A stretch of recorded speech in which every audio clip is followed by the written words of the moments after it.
Olá pessoal, bom dia, tudo bem? Sejam bem-vindos ao canal Daniel Lopes. É sempre um prazer e uma honra contar com a sua audiência. Eu quero fazer um alerta para você nesse vídeo, lembrando a você que a melhor maneira de você vencer o seu oponente é você conhecê-lo. Quanto mais você conhece o seu oponente, mais chances você tem de superá-lo, se antecipar a ele e encontrar vantagem sobre ele.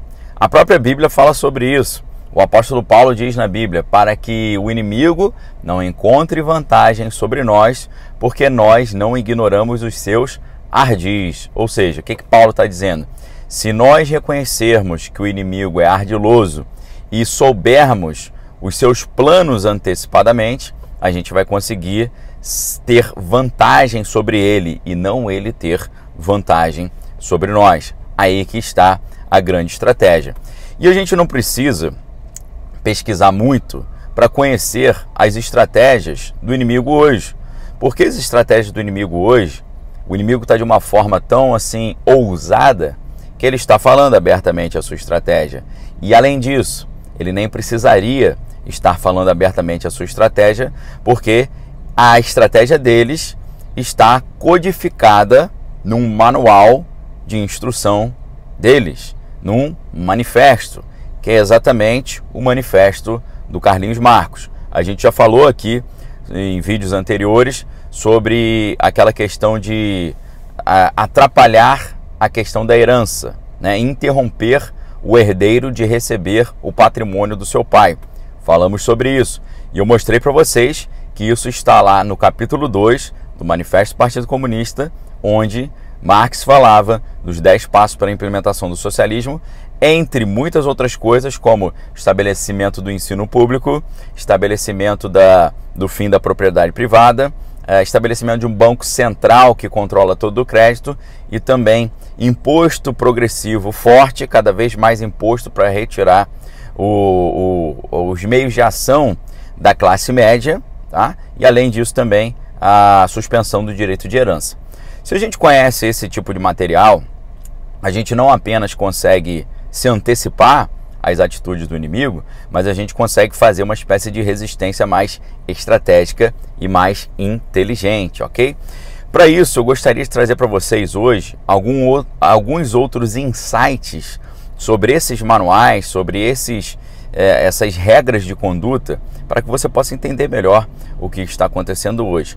E a primeira coisa que você precisa entender é que quando você estuda o trabalho de Marx e ele vai falar sobre a burguesia, você precisa entender o que é essa burguesia hoje. Você precisa ter capacidade de fazer essa equivalência, ou essa tradução, ou essa adequação do discurso de Marx para os dias atuais. Quando ele está falando sobre burguesia, hoje a burguesia é nada mais, nada menos do que a classe média, ok? Então, quando Marx, por exemplo, vai dizer que o erro dos outros grupos socialistas era que eles queriam o melhoramento de toda a sociedade, e eles, segundo Marx, erravam fazendo isso, porque o proletário deveria buscar apenas a melhora da vida do próprio proletário e não a melhora da vida de toda a sociedade. Olha que interessante isso, eles não querem que todo mundo melhore. Aquela teoria de que quando a maré sobe, todos os barcos se elevam, né? The rising tide raises all ships, né? Uma frase que tem muito famosa em inglês, né? Por quê? O que significa isso? Se a maré sobe, todos os navios sobem. Significa que se o país melhora, melhora para todo mundo, né? Essa que é a ideia. Eles não acreditam nisso. Eles acreditam que eles precisam enfraquecer a burguesia, ou seja, enfraquecer a classe média, para que eles tirem da classe média os meios de ação e façam com que esse seu oponente que eles elencaram, que é a classe média, depois que eles assumirem o controle, não tenham capacidade de retomar o poder. Muito semelhante do que aquilo que acontece com o livro do Albert Nock, que é o livro Nosso Inimigo, o Estado, né?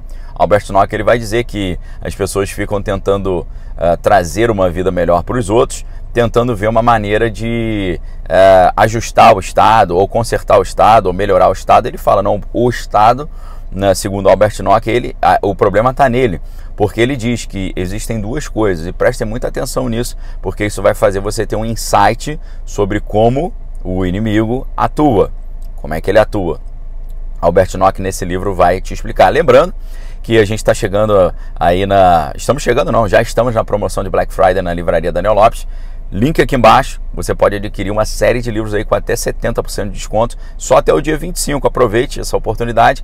Inclusive, separei 14 livros que nós vamos estudar no Clube de Leitura Daniel Lopes 2023, 14 livros selecionados a dedo, fiz uma curadoria, e esses livros estão com você compra 14 livros com 52% de desconto, em vez de pagar quase R$1.000, você vai pagar 400 e alguma coisa ali, é inacreditável a promoção, link aqui embaixo, aproveite, tá?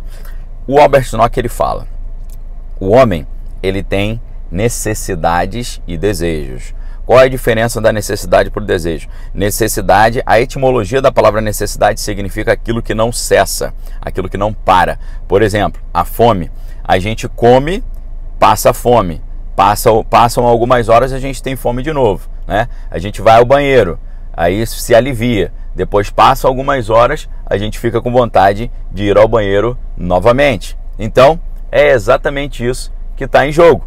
Significa necessidade no sentido de aquilo que não cessa, aquilo que não vai cessar, aquilo que não vai parar, aquilo que é recorrente, aquilo que toda hora essa demanda virá novamente. Necessidade então é o quê? Necessidade de se alimentar, necessidade de dormir, tá?